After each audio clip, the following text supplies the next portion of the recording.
રાજ્યના સમાચારની વાત કરીએ। સમાચાર વડોદરામાંથી ગંભીરા બ્રિજ પર લટકતું ટેન્કર ઉતારાયું। 28 દિવસ બાદ ટેન્કરને ઉતારવામાં તંત્રને સફળતા મળી। કેબલથી ટેન્કરને ખેંચીને બ્રિજને છેડે લાવવામાં આવ્યું। બ્રિજના છેડે 900 મીટર દૂરથી ઓપરેટ કરાયું ઓપરેશન। અગાઉ બલૂન ટેકનોલોજીથી ટેન્કરને બ્રિજના ભાગ પર લવાયું હતું। તો 28 દિવસ બાદ ટેન્કરને ઉતારવામાં તંત્રને સફળતા મળી છે અને ટેન્કરને ઉતારવામાં બલૂન ટેકનોલોજીનો ઉપયોગ થયો હતો અને તે બાદ આ ટેન્કરને ઉતારી લેવામાં આવ્યું છે। બ્રિજના છેડે 900 મીટર દૂરથી આ ઓપરેશન ઓપરેટ કરાયું હતું। અગાઉ બલૂન ટેકનોલોજીથી ટેન્કરને બ્રિજના ભાગ પર લવાયું હતું।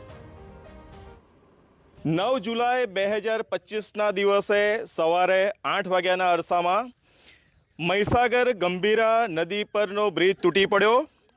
દ્રશ્યો બતાવવાનો પ્રયાસ કરીશ કે આ એ ગંભીરા પરનો બ્રિજ છે જે તૂટી પડ્યો હતો।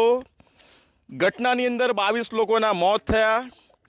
મહત્વની બાબત એ છે કે છેલ્લા 27 દિવસથી જે ટેન્કર ફસાયેલું હતું તે ટેન્કરને બહાર કાઢવામાં સફળતા મળી છે।